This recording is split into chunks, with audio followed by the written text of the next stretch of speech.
Good morning అండి. ఇవాళ మనం మాట్లాడుకునేది చంద్రబాబు నాయుడు గారి ప్రమాణ స్వీకారం.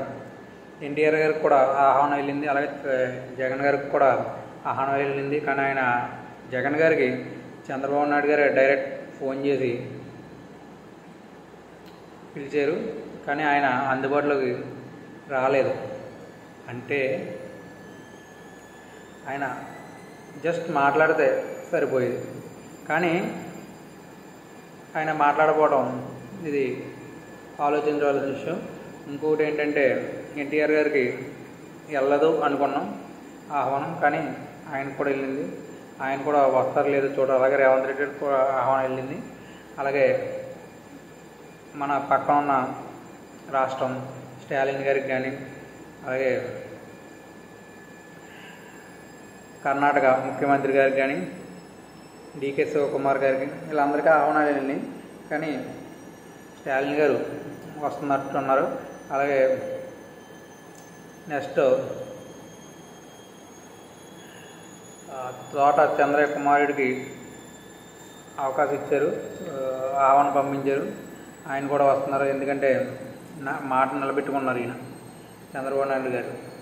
అలాగే ఇంకా చిరంజీవి గారు ఆల్రెడీ వచ్చారు, అలాగే అమిత్ షా గారు కూడా ఆల్రెడీ వచ్చారు.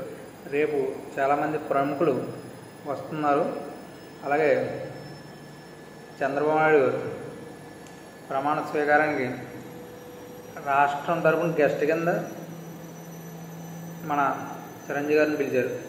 అంటే దండం పెట్టినా దండం పెట్టలేదన్న వీడియో ఒకటి హల్చల్ అయింది అప్పుడు మన జగన్మోహన్ రెడ్డి గారు. కానీ దానికి ప్రతిఫలం ఇప్పుడు రాష్ట్ర గెస్ట్ కింద రావాలి రాష్ట్రానికి అని మన చంద్రబాబు నాయుడు గారు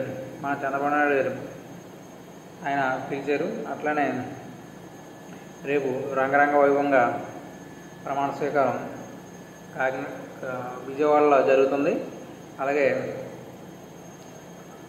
అతిరథ మహారథులు అందరూ నరేంద్ర మోడీ గారు, అమిత్ షా గారు, ఇలాగ క్యాబినెట్ మినిస్టర్లు చాలామంది, అలాగే కుమారస్వామి గారు అందరూ వస్తున్నారు. అలాగే రాష్ట్ర ముఖ్యమంత్రులు కూడా వస్తున్నారు. వీళ్ళందరూ విజయవాడ కలకలాడుద్ది. ప్రమాణ స్వీకారానికి రోడ్లు కానీ ఇవన్నీ కూడా ఇబ్బందులు పడకుండా జనాలు క్లియరెన్స్ చేయాలి. ఒక 5 నిమిషాలు లేట్ అయినా పర్లేదు కానీ అని చంద్రబాబు నాయుడు గారు చెప్పారు. అలాగే చైర్స్ కూడా వేసేటప్పుడు ఒక అఫీషియల్ చైర్ని చంద్రబాబు నాయుడు గారు వేస్తే అది కూడా క్లీన్ చేయరు, ఆయన గొప్పతనం అది. అలాగే జగన్ గారు కూడా వస్తే బాగుంటుంది. రాజకీయాలే కానీ ఆయన కూడా వస్తే చాలా బాగుంటుంది. వేచి చూడాలి వస్తారు రేపు.